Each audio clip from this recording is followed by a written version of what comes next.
I'm not proud of it, but at least I did admit that I did wrong.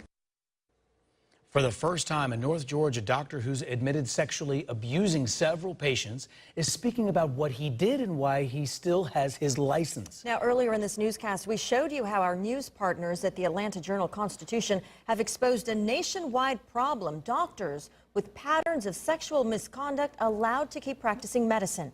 Channel 2 investigative reporter Jody Fleischer is here now with the impact that has on the victims even years later. Jody.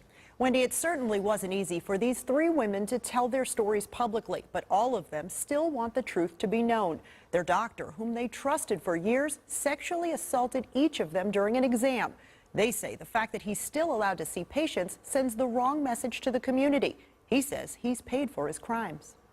You placed your respect in me, you placed your confidence in me. I violated the biggest trust that one could have. When we visited Dr. Harry McDonald's office in the tiny town of Toccoa, we saw patients still coming and going as though nothing had happened. In fact, Dr. McDonald was wondering why we were so interested in his history of molesting patients. It rarely comes up anymore, but yeah, I just try to tell them I'm just doing the right thing. But Dr. McDonald's crimes are not just in the past. There are reminders every day for Adrian Jones, Elaine Turner, and Gina Patterson. It really just made me have trust issues. My marriage didn't last but 18 months. I especially don't trust doctors now. Adrian thought she had mono, Elaine a back injury from work, and Gina had bronchitis. But the doctor ended up placing his fingers inside each of their private areas with no gloves and no nurse in the room. I knew it wasn't right. When he went over to answer the phone, I put my clothes on and sat down, and I was, nervous and shaking and scared. Adrian was the first to file a police report. Remember, in a small town, doctors are treated as royalty. Former Detective Ginger Currens knew she needed proof, so she had Adrian schedule another appointment armed with an audio recorder. Was checking glands, and that promptly was something I should have done. And his comment that he thought it was too good to be true? And that was all fine. I apologize about that. I thought, bingo, we got you.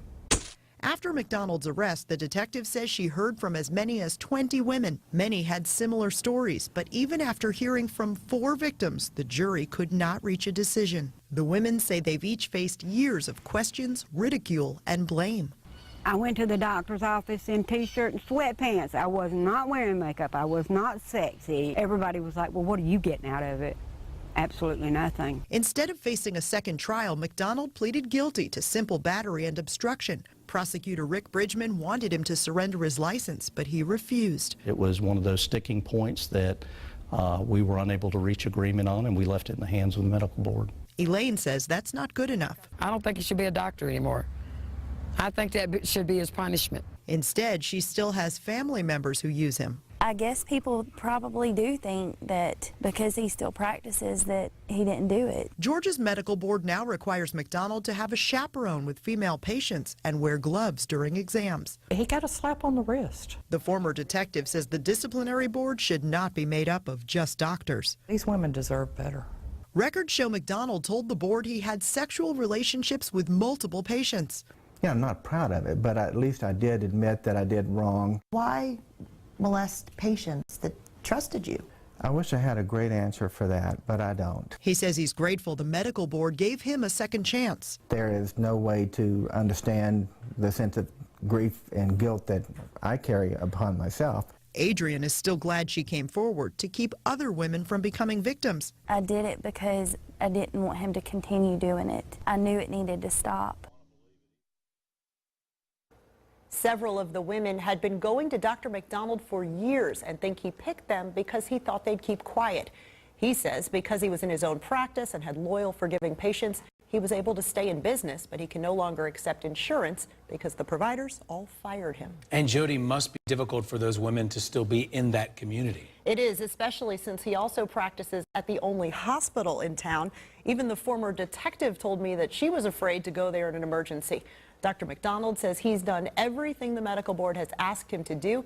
He's even planning to petition to have those restrictions lifted from his license later this summer. How about that? Well, this story is getting a lot of attention online. Thank you, Jody. Go to